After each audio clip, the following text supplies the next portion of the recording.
Hello and welcome to ChooseFI. Today on the show, we have longtime community member Rakesh, who actually grew up in India and has lived in the US now for over 13 years, was living a wonderful life and saving money, but he had an inflection point. And incredibly, it was when he found ChooseFI in January of 2020.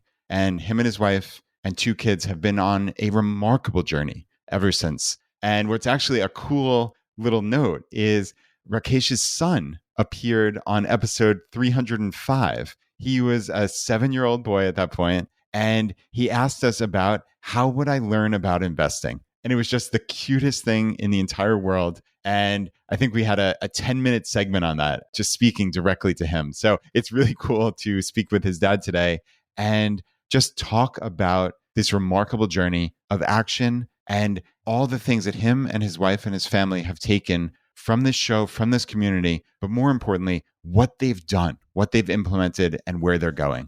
With that, welcome to ChooseFI.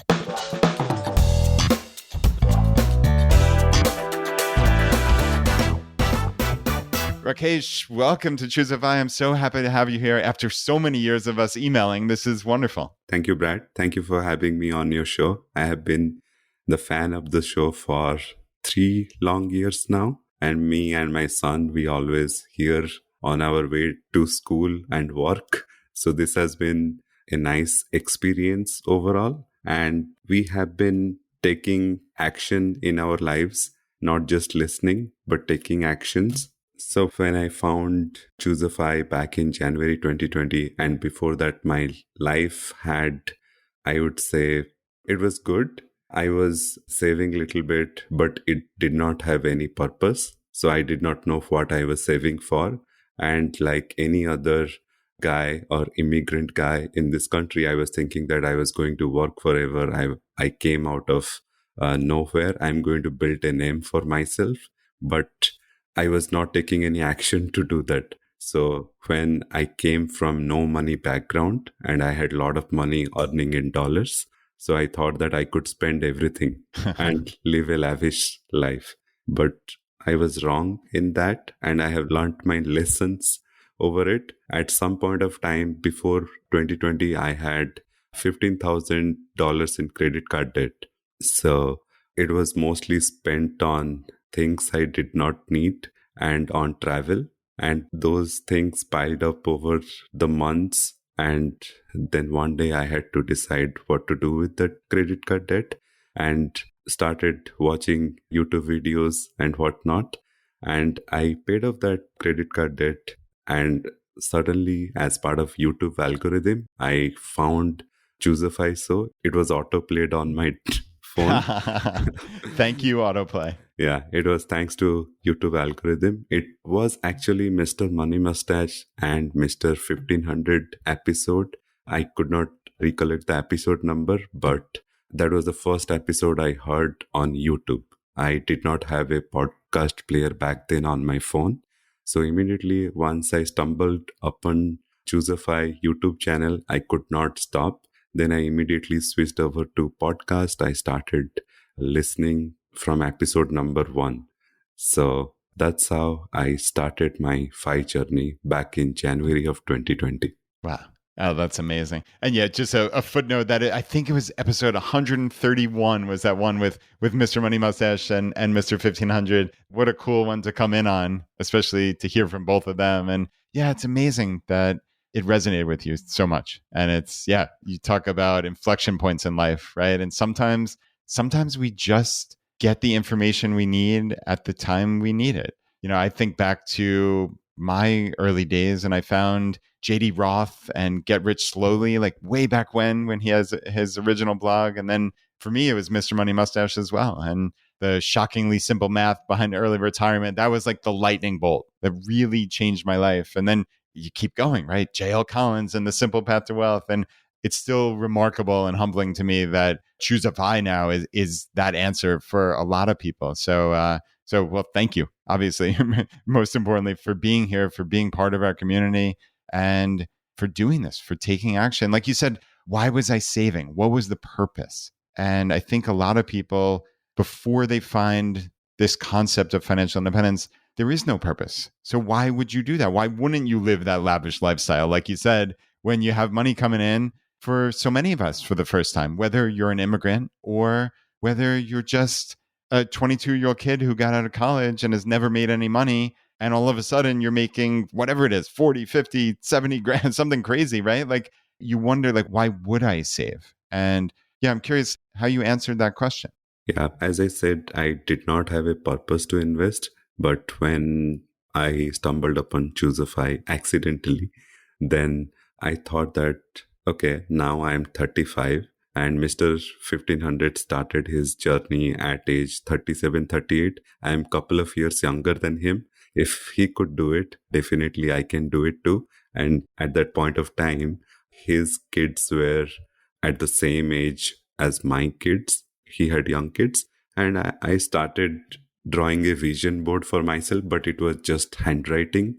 And I just made a graph and said that in next 1 month, I should be doing all these things like contributing to my 401k and getting at least the employer match. Then because it was January of 2020, I got to know that I could still invest for 2019 Roth IRA. So I did that for my wife and myself. Then I immediately contributed for 2020 Roth IRA for myself and my wife as well.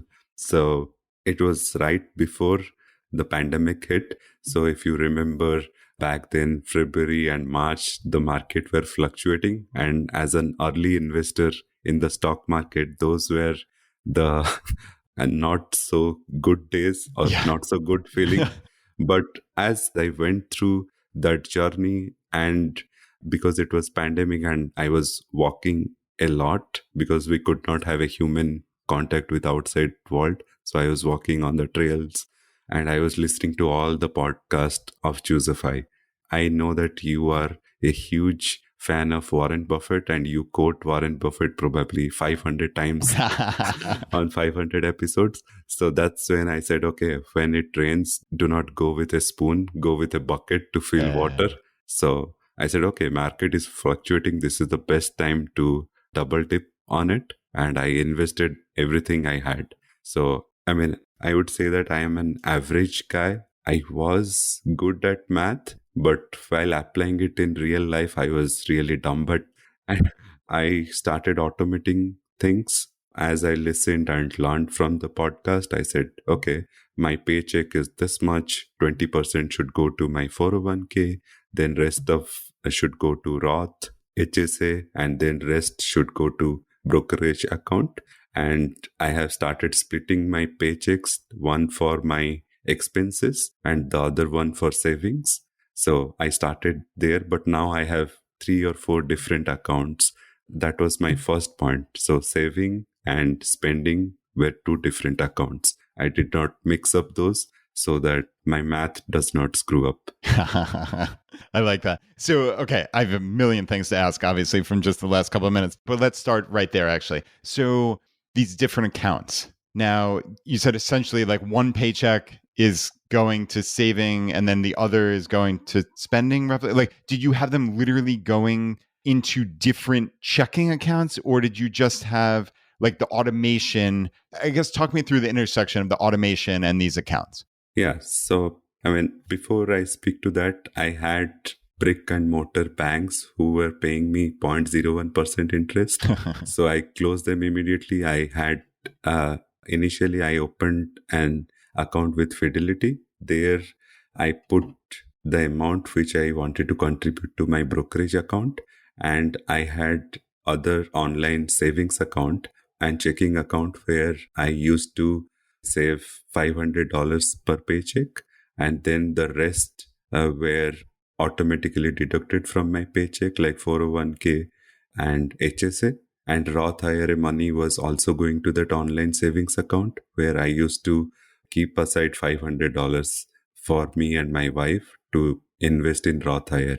So 12 months, 1,000 per month, $12,000. That was my strategy back then. But now I have moved on with that. Every January, I'm just investing in 1 month. So this is a new calendar year. I can invest everything at one go. So that was the thing. Yeah, that's great. Isn't that an interesting evolution, right? Of like how your FI journey, how most of our FI journeys work. At the beginning, obviously, you're not sitting on a boatload of money. So you basically have to cash flow, if you will, these savings accounts in order to max them out, if that's something you've decided to do. And of course, every single person out there, we're not saying you have to max out your 401k and your Roth IRA. You have to figure out what works for you. But Rakesh, it sounds like you and your family decided, okay, we are going to do this. So at the beginning, it was, all right, if I'm going to put in, again, we're just rounding, if it's $6,000 for each of us into a Roth IRA, well, that's $500 a month, right? So therefore, that's what's getting transferred. But it sounds like now in 2023, after 3 years of really FI savings and then prior to that additional savings, now you're at the point where you can just put it all in one fell swoop and just max it and then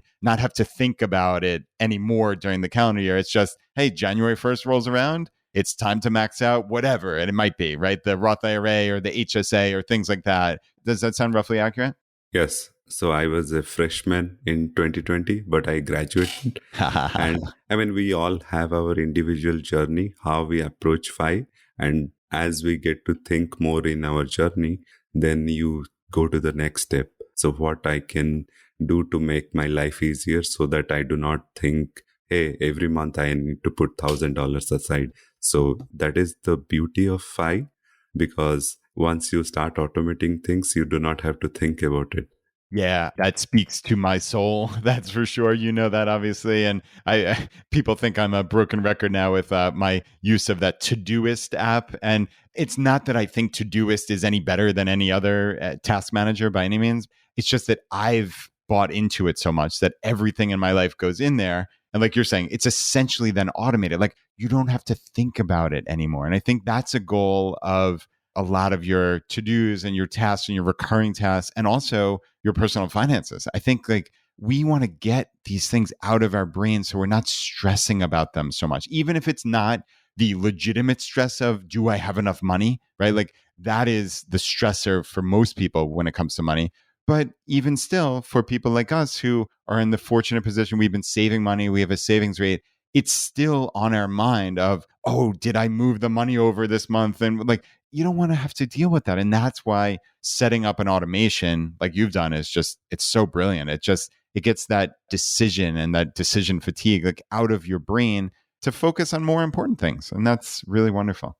So one of the other things I wanted to ask about, and it sounds like if you talk to JL Collins, maybe you were starting to invest at just the best time, right? But for most of us who our brains get in the way, hey, you're starting to invest really in earnest after you found ChooseFI right in the beginning of the pandemic.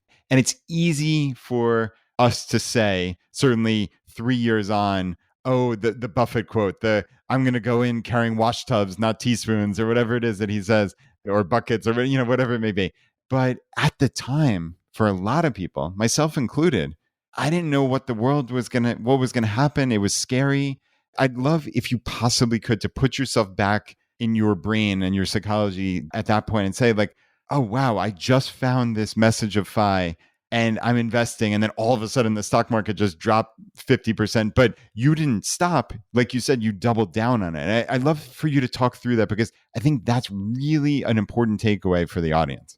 Sure, Brad. So January 2020, I maxed out Roth IRA for 2019 and 2020. And then starting Feb, we had the news about pandemic and whatnot. But I created my vision board.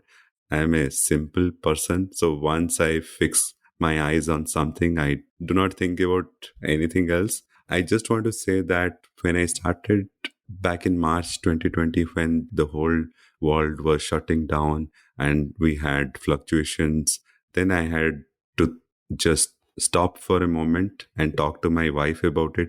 Hey, this is what I'm doing. Do you understand the risk?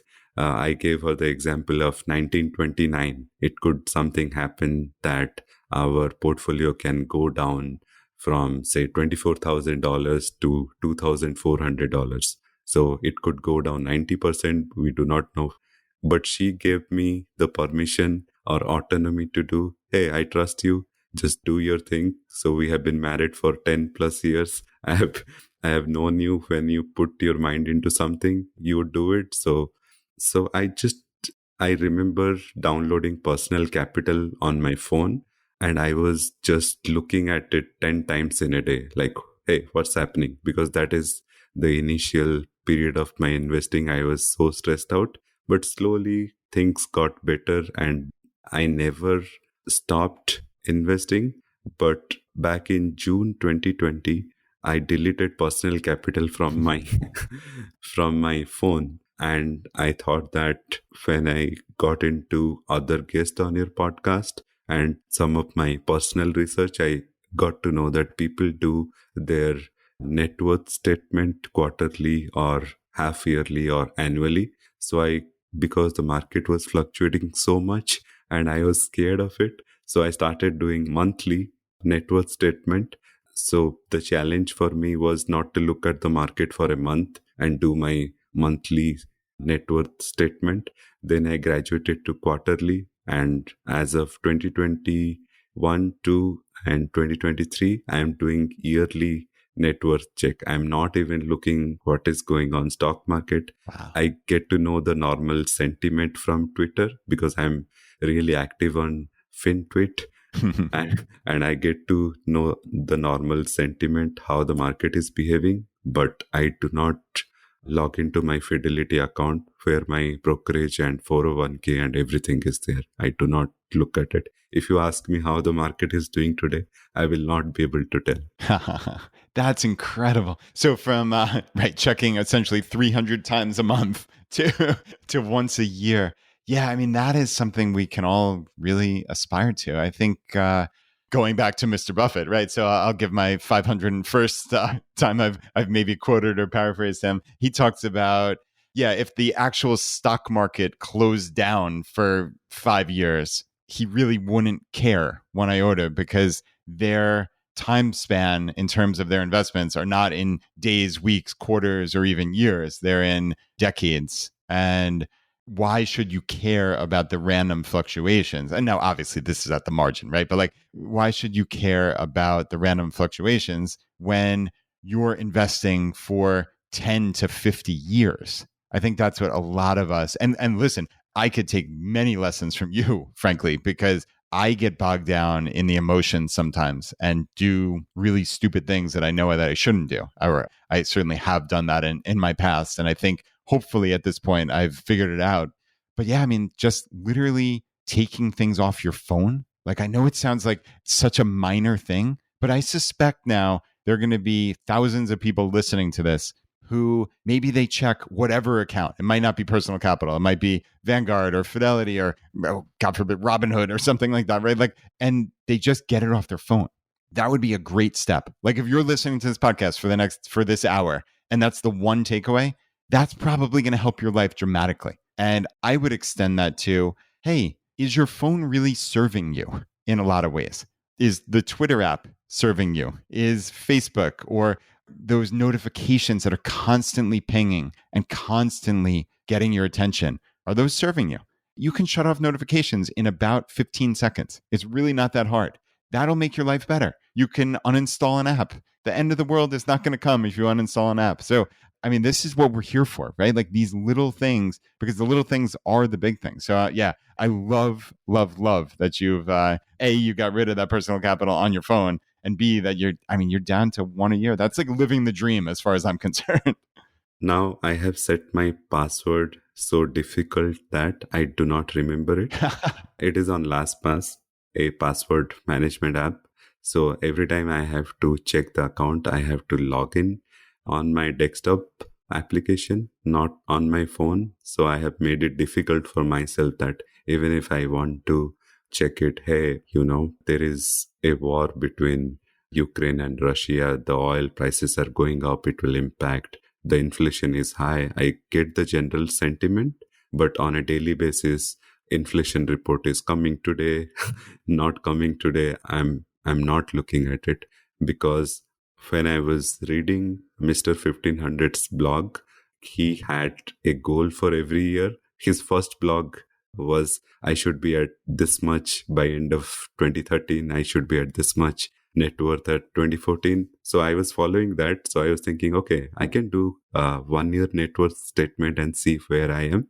And you believe me or not, when I did my 2022 net worth statement, I was slightly higher than my 2021 statement. Really? Because I had never put so much money on stock market like I did in 2022, because I thought, okay, market is down and I'm hearing all this inflation, mortgage rate hike, Fed rate hike. Okay, let me just put everything that I have. And there is another story to it. I will probably share it. Okay. The cliffhanger. Yeah. I like it. Yeah. Okay. We will definitely come back to that. But yeah, and that's what I was saying about like JL Collins would approve, which is, hey, when the market's down, you're buying these slices of these great companies at a discount. And it's only the psychological part that's hard. It's not actually like anything else. If you got a 20, 30, 40% discount, you'd be doing cartwheels, right? But when it comes to stocks, it's because we let our brain and our emotions take over that it seems difficult. So I think, just like frankly you said about Mr. 1500, if he could do it, I could definitely do it too. It was like giving permission. And that's why we do these stories, because somebody's going to listen to you saying this and they're going to remember that the next time we have a correction, which is coming. It's invariably coming, whether it's 6 months from now, 6 years from now. There are always corrections, bear markets, massive plunges in the stock market.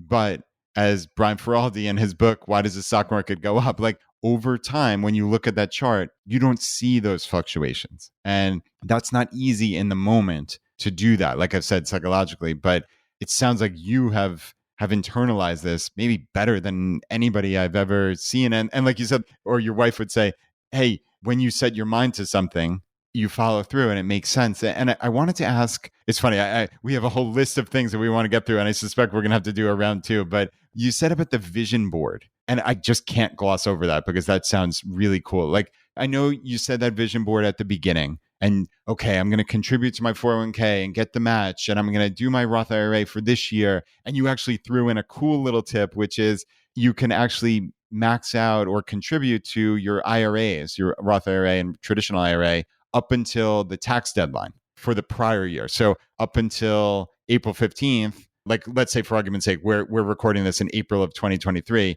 you can actually still contribute to your 2022 IRAs. And it sounds like you did that for a couple years prior. That's a cool tip that most people don't know about. And now, obviously, they're hearing it again. But anyway, so you mentioned those things on your vision board, but talk me through the vision board specifically and how you use that maybe still to this day.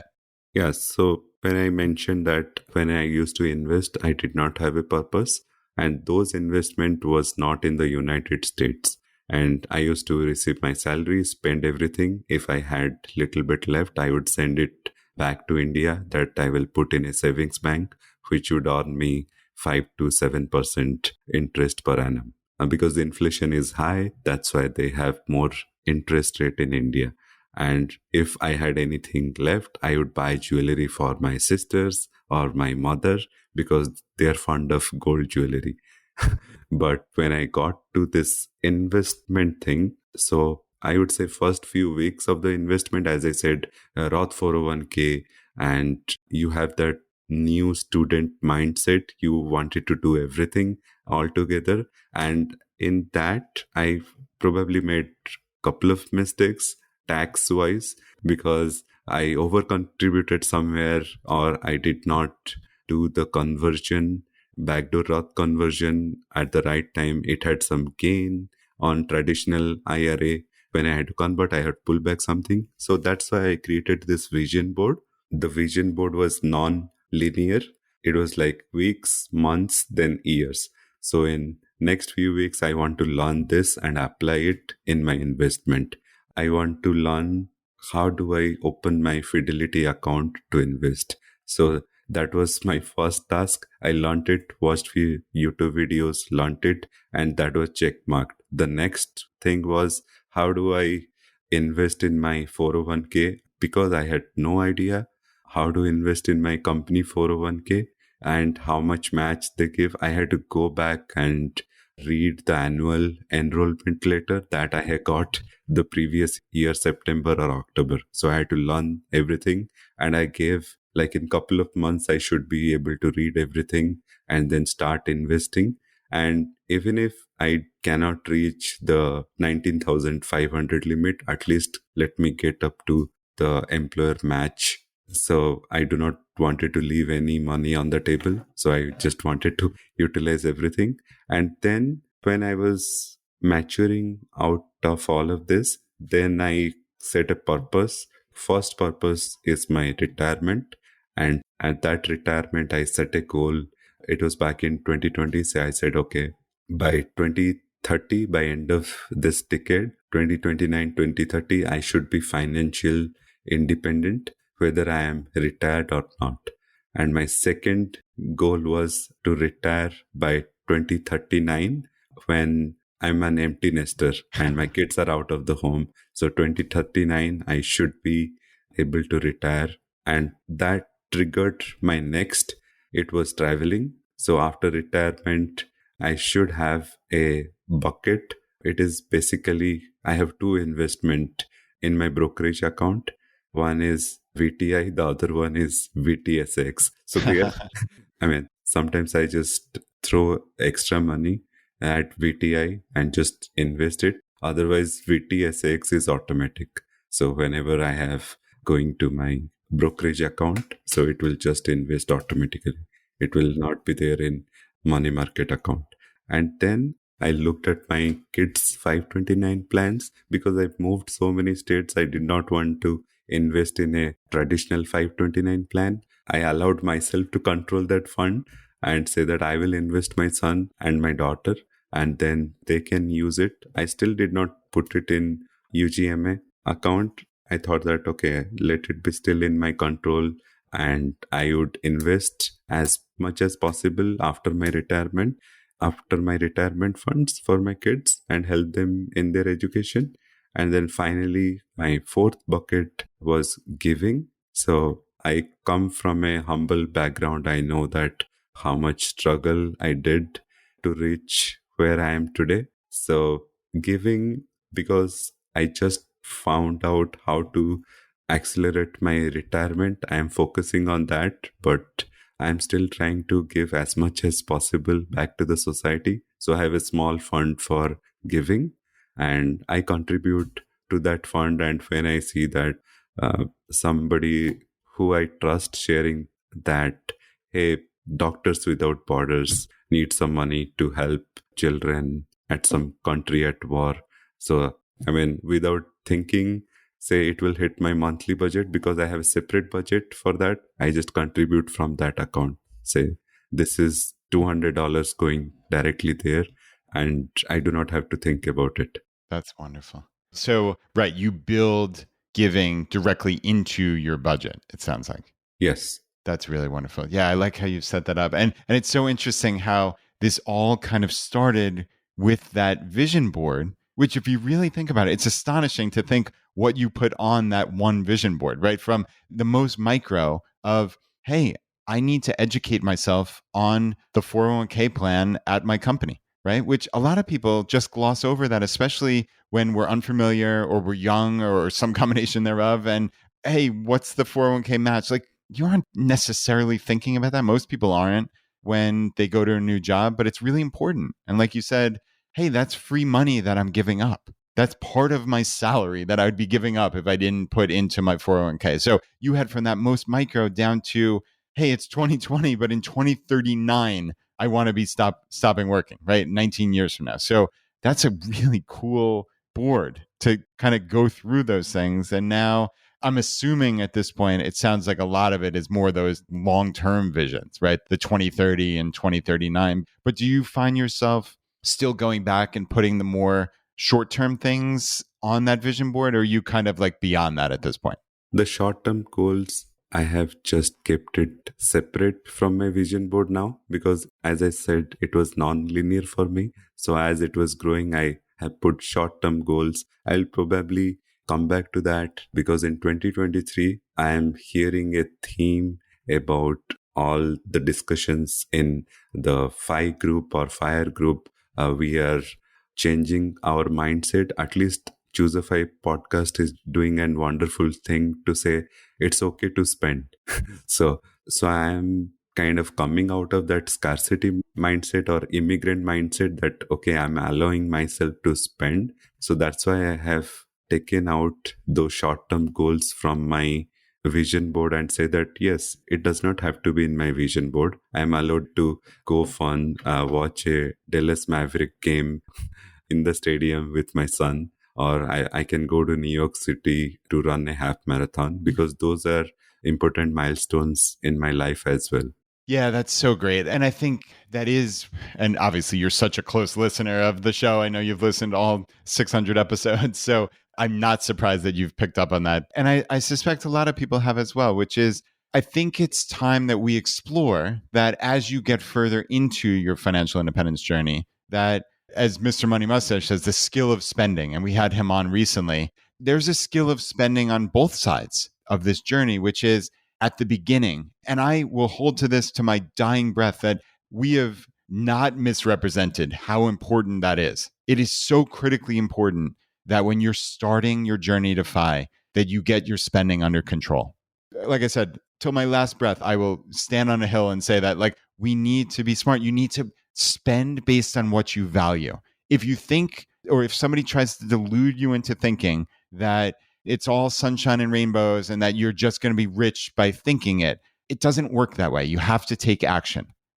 And a lot of that action, especially at the beginning, comes from, hey, I need to cut out some of these frivolous things in my life that have just built up over the years and decades. And that skill of spending on that front side is very important. But then as you progress, you start thinking about, I don't need to, like you said, have that deprivation mindset, or I don't need to be miserly. You don't ever want to be miserly. You want to live a great life. That's what we're doing here, right? And like you said, you, I guess, won the lottery and got to take part in the New York City half marathon. You went to a Dallas Mavericks, like all these things. I took my daughter to an Olivia Rodrigo concert last year, which was awesome. And we bought them like, on the secondary market, and they were expensive. And when we went down to the Atlantis in the Bahamas, we did like a swimming with dolphins thing, which, I mean, Rakesh, it was amazing and it was expensive. But you know what?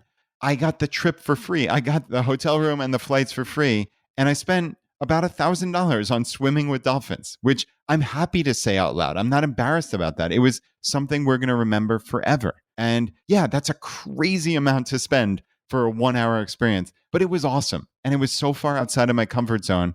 And maybe the old Brad from 5 or 10 years ago wouldn't have done that. I would have felt sheepish. I wouldn't have thought it was worth it. Oh, it's only an hour. How could I possibly spend that much money? But you know what? I got a probably $10,000 trip essentially for free. And that was more than we spent on everything else combined. And I'm fine with that. So I love that you've caught that. And I think a lot of other people are coming to that realization as well. But B, more importantly, that you're implementing it in your own life.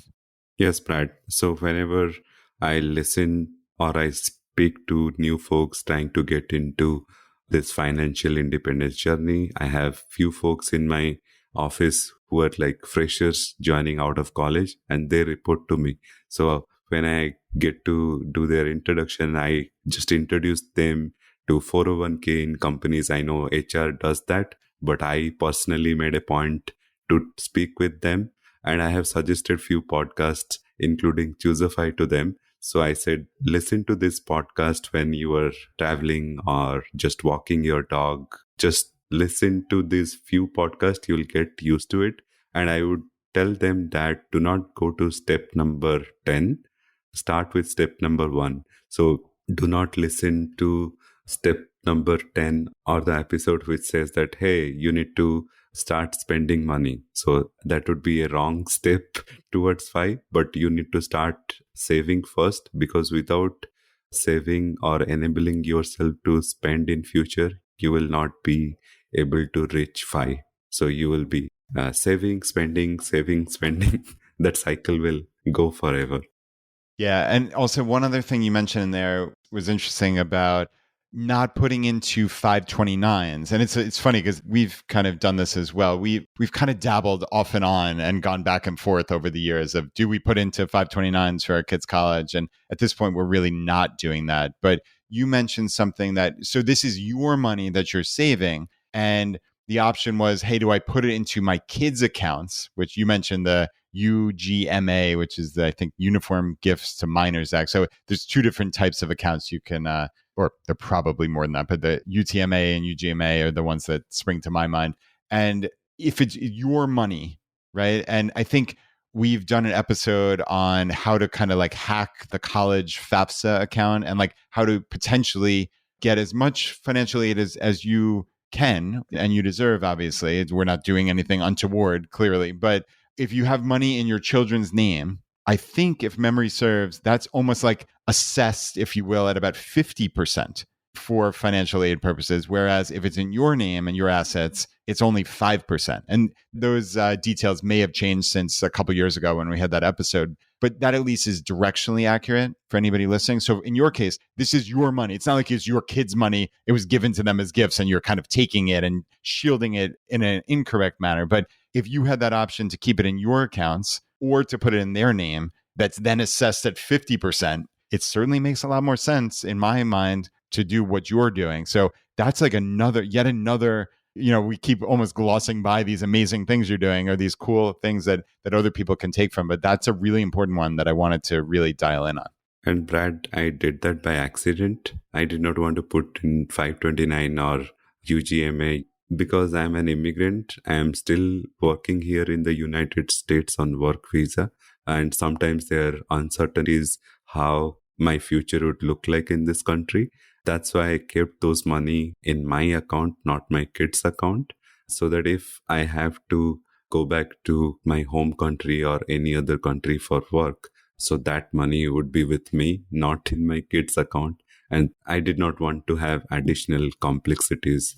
Yeah, well, that's smart reasoning, obviously, to not build complexity in, and of course, with your particular life situation. But yeah, happy accident then, I guess, in that case also, which is nice. So I do want to come back. So you obviously teased us before about something to talk about further, but let's just dial in on two other real quick things that I think you have just taken and run with, and it's, I guess, from hearing some of our guests. So it sounds like from Scott and Taylor Rickens way back when in episode 37, where they talked about moving from a high cost of living area to a lower cost of living area. It sounds like that's something that you've taken advantage of to great impact in your life. Yes, Scott and his book, Playing with Fire, has had a great impact on me.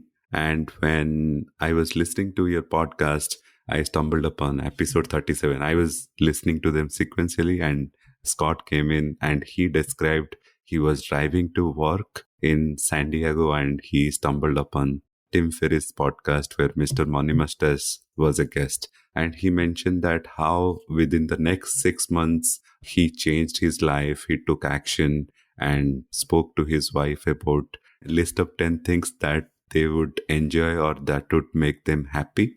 And when they matched their list, it was not about money. So that was a really powerful thing for me. Yes, California weather was great. But when I had my second child back in 2020, my wife took a break from work. And with a single household income in Southern California, at that point of time, it was not a wise decision. So it took me some time to convince my employer to shift me from sunny California to Texas. So within that process, I learned a few things that, yes, these are my initial years of FI. So as much as I can save and invest, I would do that. No matter you can put me in Minnesota of 6 months of winter, I will live there. But if it is cheaper to live there, I will live there. And with that, I was saving 30% of my housing cost, which is one of the biggest bucket of spending every month. So that put me ahead of my timeline to retire. So I was earlier saying 2029 I would retire, but I would say that, yes, I think I pulled my retirement by 15 months or 18 months just by Wow. moving from California to Texas. That's amazing. Yeah, you talk about the benefits of making these decisions. And obviously, it's not an easy one to pick up and uproot. And I'm sure you had made friends in California and you had lived there for a number of years. But in your case, it was okay, we just had our second child. Maybe there are different priorities here, right? And also, how are we going to continue on this journey? So it sounds like you were able to move. You didn't have to get a new job at that point, right? You were able to ask to move from one location to another. Yes, I just asked my supervisor because of my work visa. It needs to be filed with immigration authorities that I am moving from one place to another. So that took some time, plus the convincing I had to do with my supervisor that I can still work from there. Everybody is working remotely these days and should not be any issues. And you mentioned about friends, leaving friends back in California. But after I made the move, some of my friends and work colleagues, they also moved to Dallas, Texas. No kidding. Yeah. So they followed my suit, and I have a good friends and family group here in Texas as well. That's remarkable. Yeah, it's amazing sometimes when you make these decisions, you never know what the ramifications are. Like actually down to Richmond. And what's funny is we realized before we hit record that you actually lived less than a mile from me in Richmond before you lived in California, which is just absolutely the craziest thing in the world. But my parents have moved down here and my brother moved down here. And you just never know sometimes when you make these decisions what other, I guess, ramifications or potential benefits they're going to be for other people in your orbit who have seen, like, oh, again, it's almost like the permission, like you said before about Mr. 1500. And I know we've seen that before about, oh, wow, and you see someone else doing it. Like most people think, oh, I could never move. This is where I live, right? This is where all my friends and family are. But you see someone else do it, and it almost gives you permission to do it yourself, or at the very least, to really strongly consider it. And all those people now, I mean, you said 30% savings on your housing costs just to move to Dallas, which is still a humongous metro area. It's not like you're living in the middle of nowhere by any means. Yeah, exactly. That one small decision saved 30%, but I thought that this 30% should not come to my spending account. It should go to my savings account. And immediately I still lived at the same or even lower housing cost, and there are other things which are cheaper here in Texas. So I was saving everything and I was putting down in my brokerage account. So I have like double dipped when I got an opportunity. And it's been 18 months. I would say that summer here was really tough, the first summer, but I'm looking forward to this summer. I have some friends now. We can do some activities. We have found out indoor activities, of course. But yes. Yeah, a little toasty down there. Yeah. That's funny. That's really cool. So yeah, it sounds like, to keep talking about these massive wins, of course, piled on all the wins you've talked about. And so far is, I think last year you took great advantage, and like, I still can't believe that I helped with this so directly, but you mentioned on Twitter, and you're very active on Twitter. So we'll put this in the show notes. Mind Speaks FI is your Twitter handle. And yeah, you're very prolific there. But you had just asked a question. I just, by sheer happenstance, saw it. And you were talking about salary negotiation.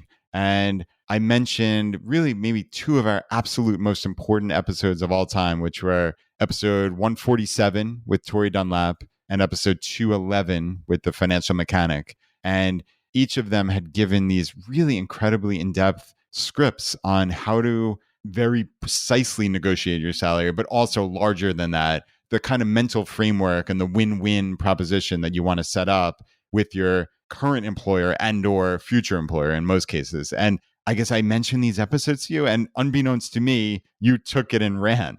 Yes, Brad. So on a random day on Twitter, so I just asked a question, hey, how do I do this salary negotiation thing? When I listened to those episodes, probably it was not applicable to me back then, but you reminded me and tagged episode 147 and 211 with Tori and Jessica. So yeah, I re-listened to those episodes, and it was a light bulb moment for me. Hey, I can ask it. Usually I am not go to someone and confront them. My personality is not like that. So it was just going to the HR, asking them politely, hey, when I filled up the salary expectation in my application, I put this number, but I think after my interview, I did good. Do you think this was possible? And that was a 5-minute conversation.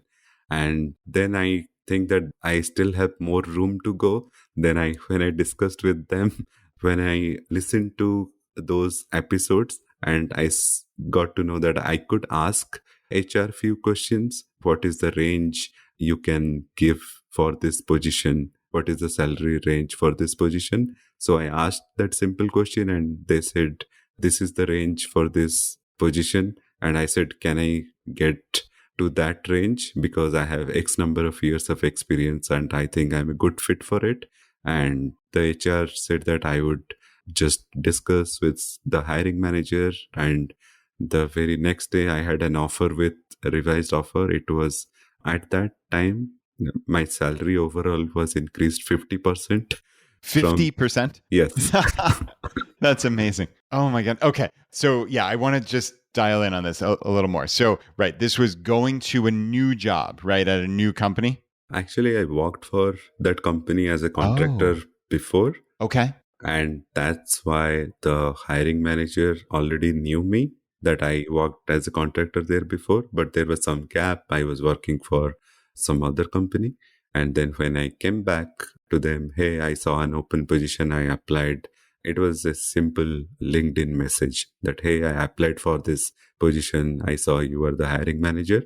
And she was really excited. And she said, yes, I will be glad to have you back on my team as a full-time employee. And then, the whole process probably took 7 days. It's just the immigration process, which took a couple of more weeks to do the paperwork. But the interview, salary negotiation, and offer acceptance, those are within 7 to 10 days. Wow. Okay, that is amazing. So, right. So the initial approach was you found this person who you knew on LinkedIn, got in touch because there was a job opening. Hey, I think I'd be good for this. And then, right, that started the ball rolling. At what point along the journey, because this is like the really actionable stuff for people listening who I'm sure are leaning in, hey, he just got a 50% increase in salary. Did you have to say, hey, I'm looking for this type of salary? Or did you start, as you said, like asking what the range was?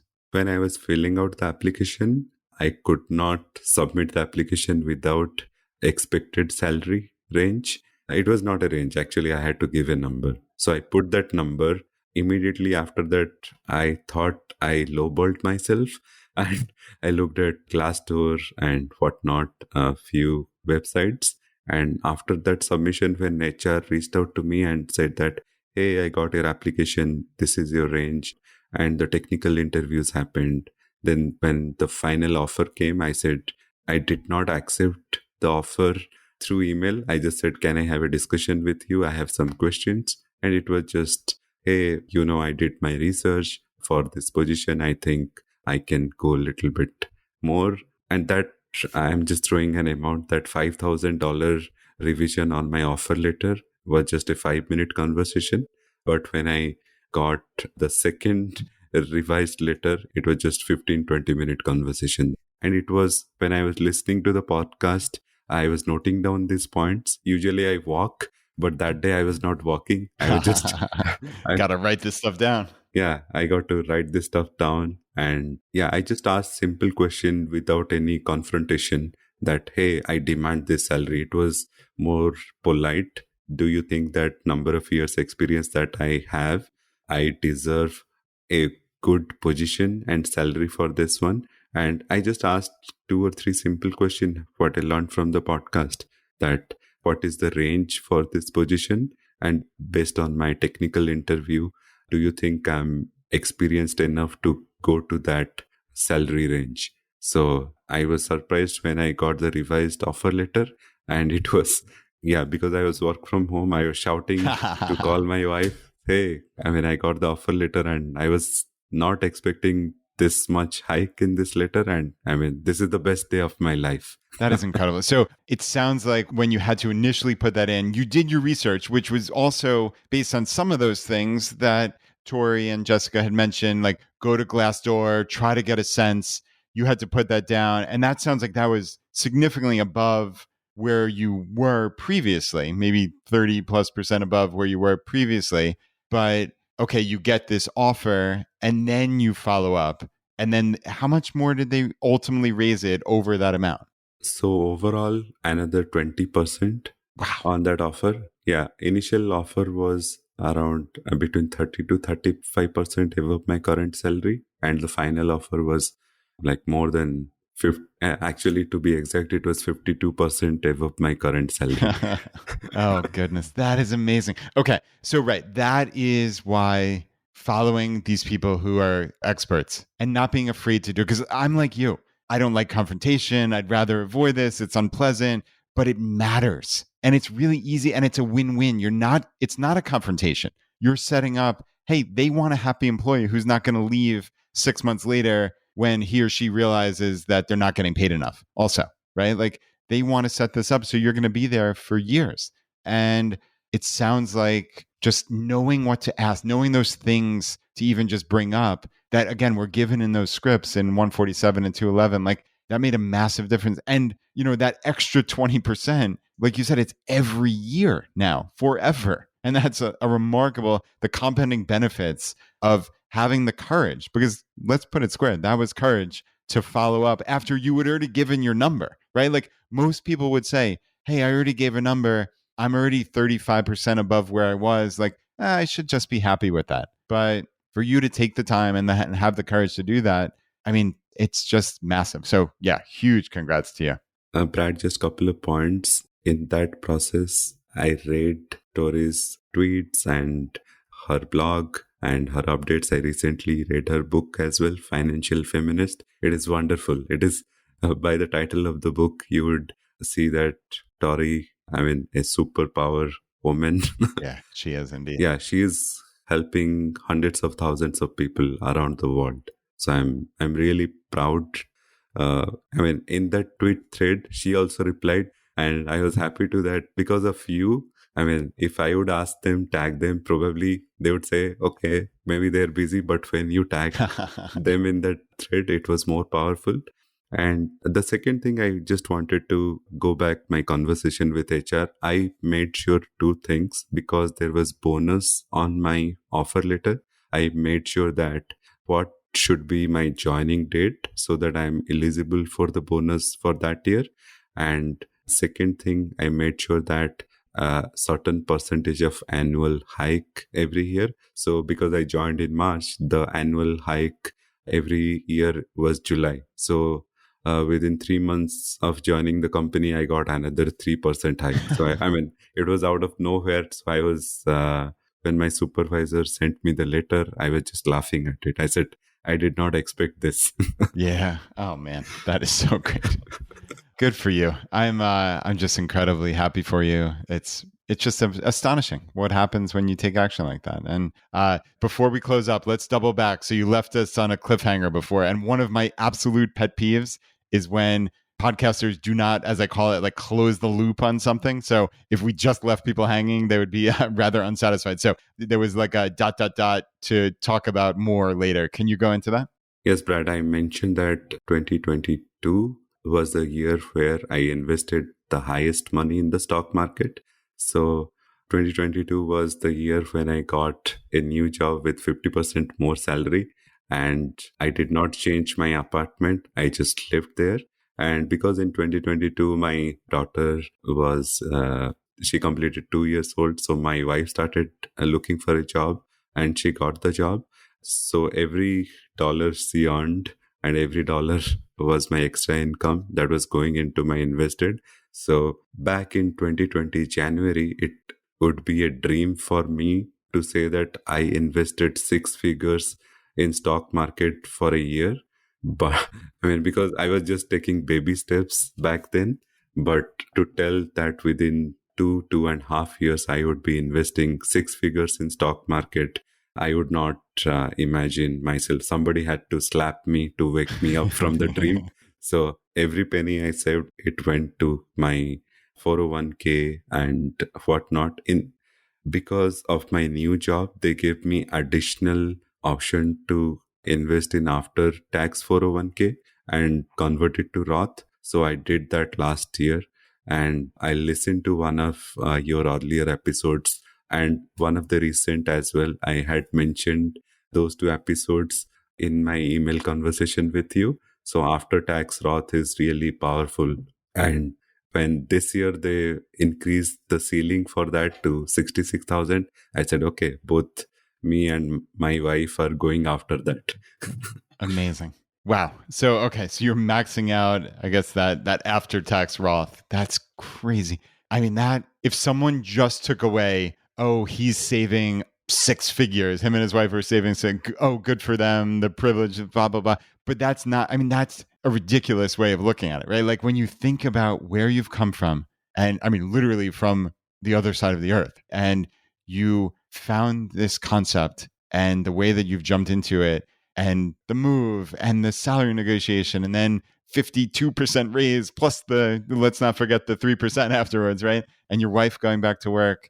It's a remarkable story. And that type of thing will compound on itself for years and decades. And yeah, I mean, I suspect very strongly you're going to find that vision board timeline continuing to move up. So I just want to say just a huge congrats to you and your wife, and to thank your son again for sending that cute little voice message in a couple of years back. That was incredible. Yeah, thank you, Brad. Yeah, my son is still excited. Sometimes he asks me that, hey, daddy, can you please go back to that episode? I just want to hear Brad and Jonathan. I mean, he thinks that you guys are his friends.